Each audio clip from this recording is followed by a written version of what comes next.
ఈరోజు యూపీఎస్సీ ఫలితాలు అయితే విడుదలైనాయి. జాబ్ క్యాలెండర్ ఎప్పుడు అంటే మనం ఇక్కడ ఈరోజు చూడొచ్చు. 3వ స్థానానికి తిలక్ వర్మ. ఫ్రాన్స్లో 15 ఏళ్లలోపు పిల్లలకు త్వరలో సోషల్ మీడియా నిషేధం.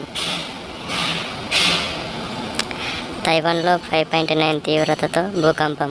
తైవాన్ ఒక రాజధాని తైపీలో బాణాల నిషేధం పాటు కనిపించాయి. వజ్ర వినియోగంలో 2వ స్థానంలో భారత్. చైనాని అధిగమించిన భారత్.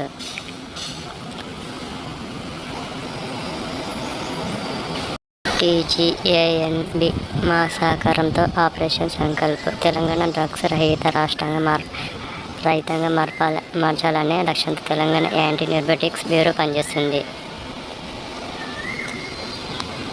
సివిల్స్ 2025 ప్రిలిమ్స్ ఫలితాలు వెల్లడి.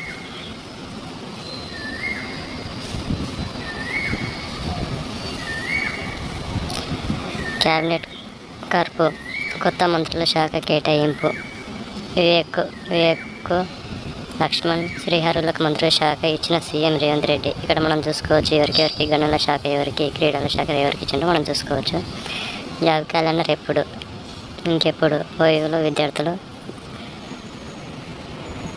3వ స్థానానికి తిలక్ వర్మ, 2వ స్థానానికి అభిషేక్ వర్మ, 1వ స్థానానికి ట్రావిస్ హెడ్. T20 ర్యాంకింగ్లో ఫుట్బాల్ ప్రపంచ కప్లో బ్రెజిల్ ఆస్ట్రేలియా మనం ఈరోజు అయితే న్యూస్ పేపర్లో చూడవచ్చు. భారత హాకీ జట్టుకు వరుసగా మూడోసారి ఓటమి. జూనియర్ మహిళల హాకీ బెల్జియంపై భారత్ విజయం సాధించింది. ఇంకా